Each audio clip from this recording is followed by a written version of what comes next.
Let me tell you something that most people get completely wrong about military planning in America right now. They assume that when the Pentagon war games future conflicts, they're focused on China, Russia, Iran, North Korea, the usual suspects on the threat matrix. And on the surface, that logic makes total sense. Why wouldn't the Department of Defense be preparing for external adversaries? That's literally the job description. But here's where it gets interesting. And honestly, this idea flipped my entire understanding of how institutional planning actually works in moments of systemic stress. There is a category of wargaming happening inside the Pentagon right now that doesn't involve foreign enemies at all. These are scenarios where American military units face American civilians, where governors invoke emergency powers against federal authority, where the question isn't how to project power abroad, but how to maintain order at home when the political system fractures. And the fact that these scenarios exist, that they're being actively updated and refined, tells you something profound about what serious strategic planners believe is coming. Not what they hope is coming, not what they tell the public is coming, what they actually believe based on pattern analysis and institutional trend lines. Because military institutions don't waste resources planning for implausible futures. They plan for futures that their models suggest are transitioning from low probability to meaningful probability. And right now, the probability assessment for domestic political breakdown requiring military intervention has shifted enough that 5 distinct scenarios sit in classified briefing materials, each mapping a different pathway from political crisis to armed confrontation on American soil. Now, I know that sounds dramatic. I'm not asking you to just accept it on faith.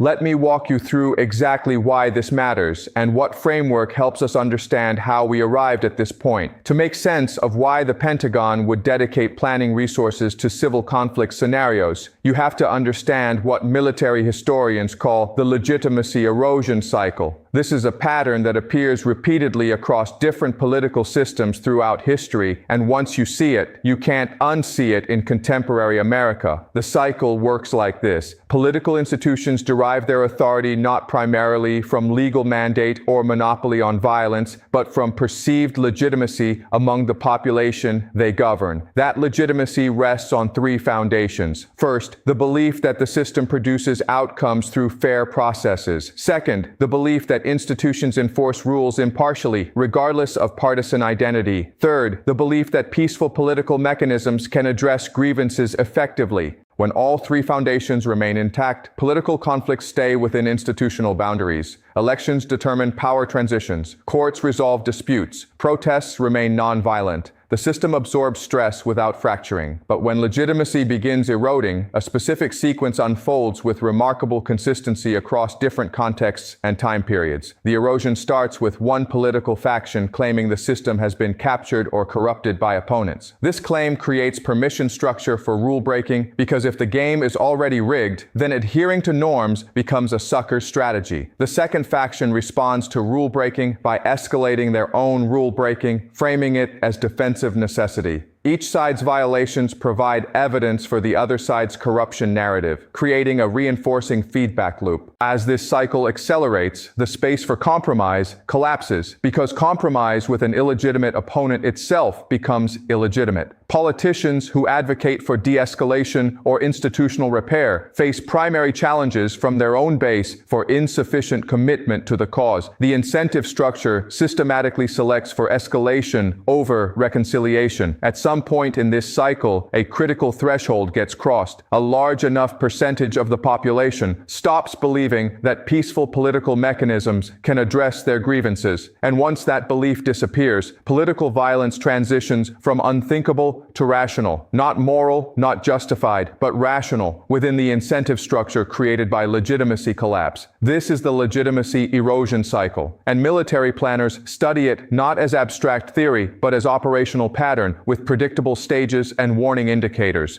Here's what makes this framework particularly relevant to understanding current Pentagon scenario planning. The United States is not at the beginning of this cycle. It's not even in the early middle stages. Multiple institutional indicators suggest we're approaching the later phases where violence stops being theoretical possibility and becomes actuarial probability, requiring contingency planning. Let me show you exactly what those indicators look like and why they matter. The first indicator is electoral contestation becoming normalized.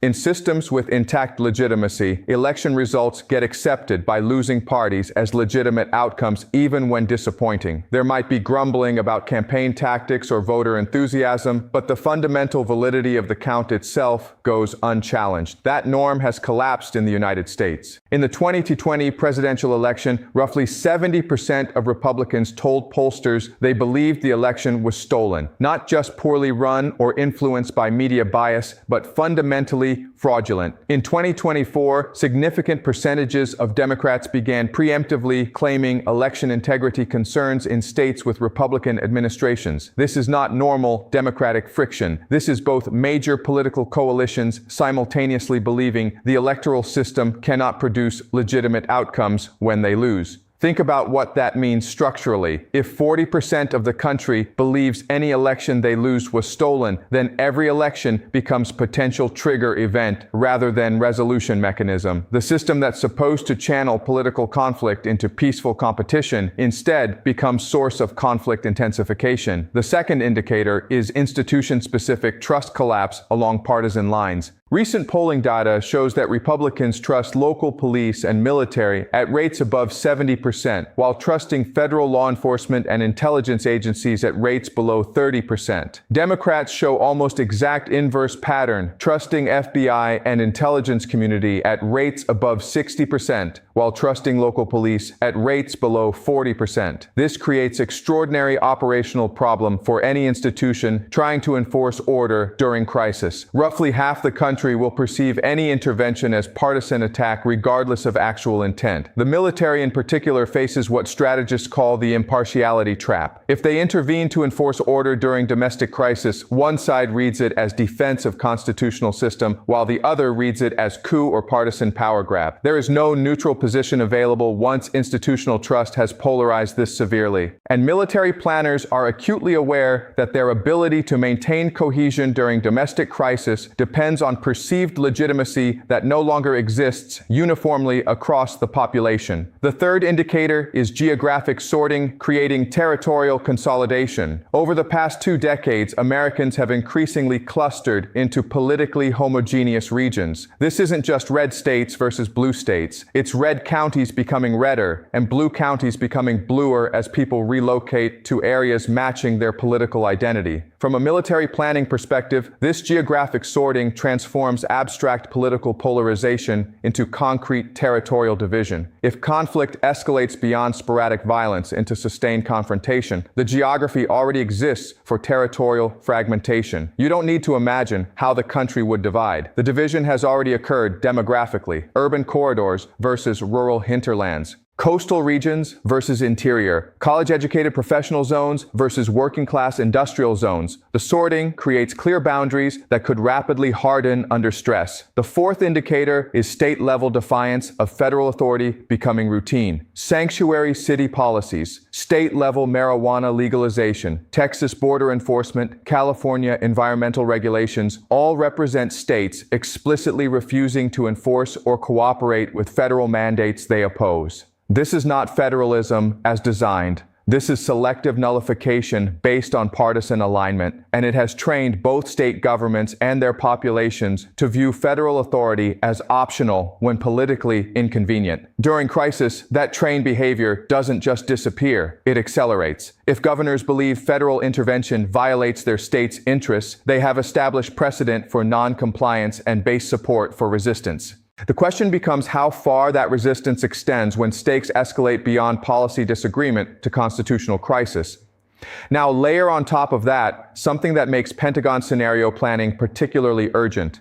The United States military faces what strategists call the fragmentation vulnerability. Unlike militaries in many other developed democracies, the U.S. military draws personnel from populations with sharply divergent political identities and regional loyalties. During external conflicts, those differences matter less because the mission creates unity. But during domestic political crisis, where the question is whether to follow orders that might involve confronting American civilians from the service member's own state or political tribe, fragmentation risk increases dramatically. The Pentagon is acutely aware that military cohesion cannot be assumed during civil conflict. It has to be actively maintained through command discipline, but command discipline itself depends on perceived legitimacy of orders being given. This creates cascading failure risk where initial defections or refusals encourage further defections, potentially fragmenting military capability along the same lines, dividing the broader population. So when you hold all of those indicators together in the same frame, what you see is not speculative worst-case scenario planning. What you see is institutional response to measurable trend lines that serious analysts cannot ignore. The Pentagon isn't planning for civil conflict because generals have become alarmist or politically captured. They're planning for it because their professional obligation is to prepare for contingencies that historical pattern analysis suggests are moving from remote to realistic. And the scenario planning reportedly focuses on 5 distinct pathways, from political crisis to violent confrontation, each with different operational characteristics requiring different military responses. Let me walk you through what these scenarios actually look like, because the architecture reveals something crucial about how breakdown happens in practice. The first scenario is called contested transition. This is the cleanest version structurally, if civil war can ever be called clean. In this pathway, a presidential election produces results that one side refuses to accept as legitimate. Not just politically opposed, genuinely convinced through information ecosystem reinforcement that fraud occurred on scale sufficient to change outcome. Multiple state governments declare they will not certify results. The outgoing administration refuses to facilitate transition.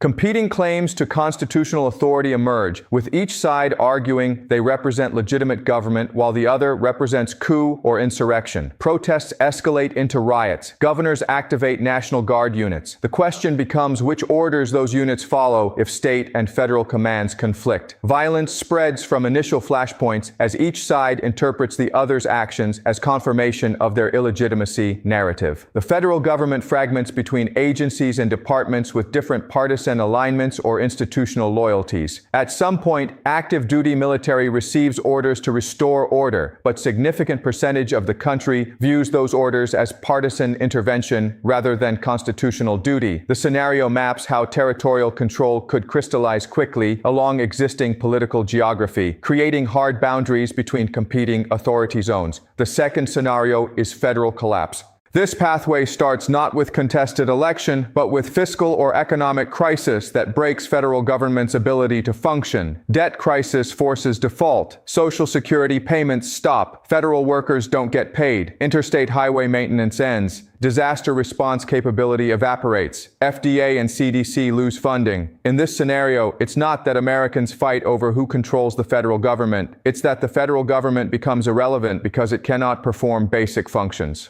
State governments step into vacuum, but with wildly varying capacity and resources. Wealthy states maintain order and services. Poor states descend into chaos.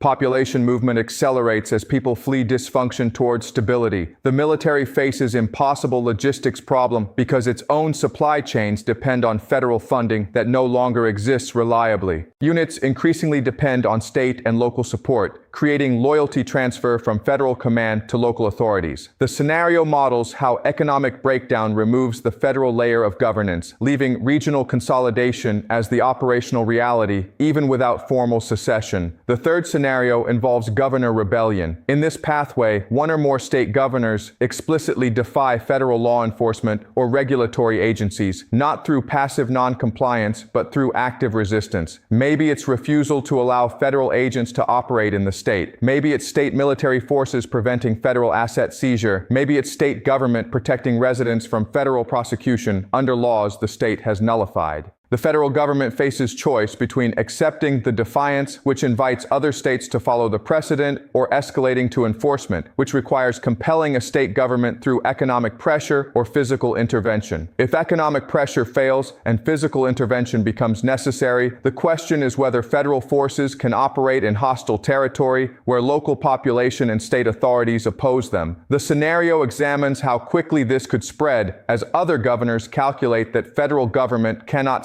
simultaneously confront multiple states, creating incentive to join rebellion before federal capability concentrates against early defectors. From military planning perspective, this scenario requires thinking about civil war not as two sides fighting for control of single government, but as federal authority collapsing state by state as governors conclude they have more to gain from autonomy than continued union. The fourth scenario is urban-rural fragmentation. This maps how political polarization that currently expresses through electoral competition could transform into geographic conflict. Major metropolitan areas vote 70–80% for one party. Rural hinterlands vote 70–80% for the other. The scenario imagines triggering event, constitutional crisis, or economic collapse that breaks the national integration, holding these regions in cooperative relationship. Urban areas control financial centers, ports, major infrastructure, professional class population. Rural areas control food production, energy resources, transportation corridors, working class population. In crisis, each region has leverage over the other, but cannot function independently. Conflict emerges over resource access and distribution. If urban areas attempt to mandate policy that rural areas refuse to accept, enforcement requires projection of power into territory where you lack popular support.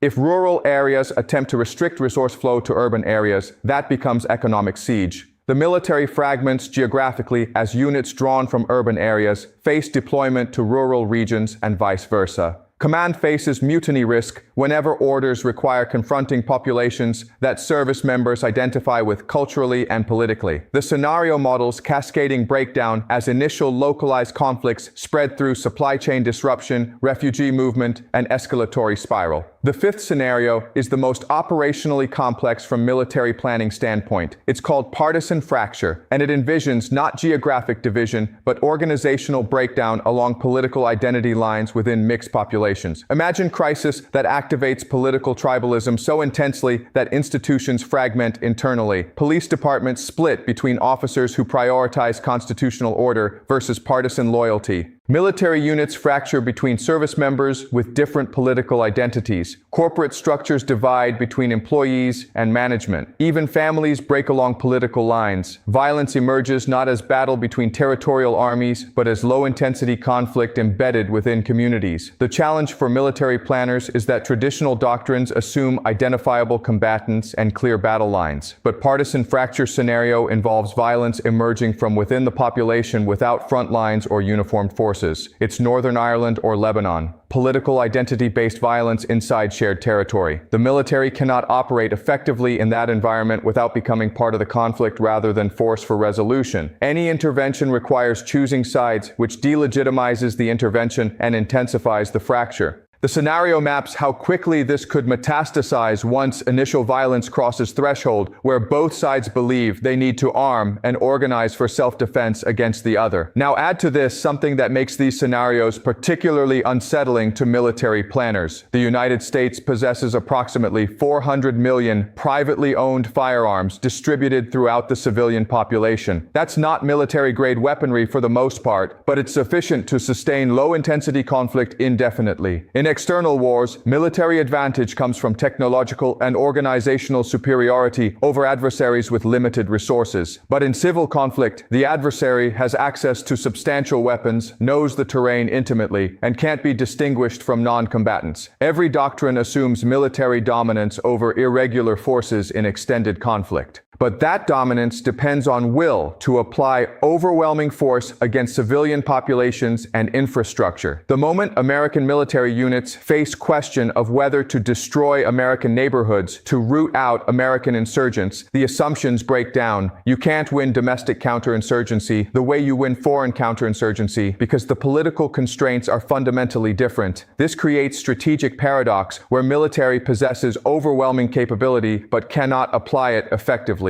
Similar to how the United States military never lost major battle in Vietnam or Afghanistan, but still failed to achieve strategic objectives. Project this forward, and what you see is not scenario where civil war looks like 1860s with armies in formation. What you see is fragmented, fluid, multi-sided conflict with no clear battle lines, no uniformed combatants, no achievable victory conditions. The conflicts that most closely resemble what these scenarios envision are Yugoslavia in the 1990s, Syria after 2011, Lebanon during the Civil War, places where political authority fractured, violence became embedded in daily life, and resolution required either total victory by one faction, which proved impossible, or exhaustion-based partition and frozen conflict. The grim calculus facing Pentagon planners is that once any of these scenarios crosses threshold into sustained violence, the pathways back to unified constitutional order become vanishingly narrow, because civil conflict, even low-intensity civil conflict, destroys the institutional trust required for political reconciliation. Every act of violence provides justification for counter-violence. Every atrocity, real or perceived, makes compromise with the other side psychologically impossible for a larger percentage of the population. The conflict becomes self-sustaining even if the initial trigger gets resolved.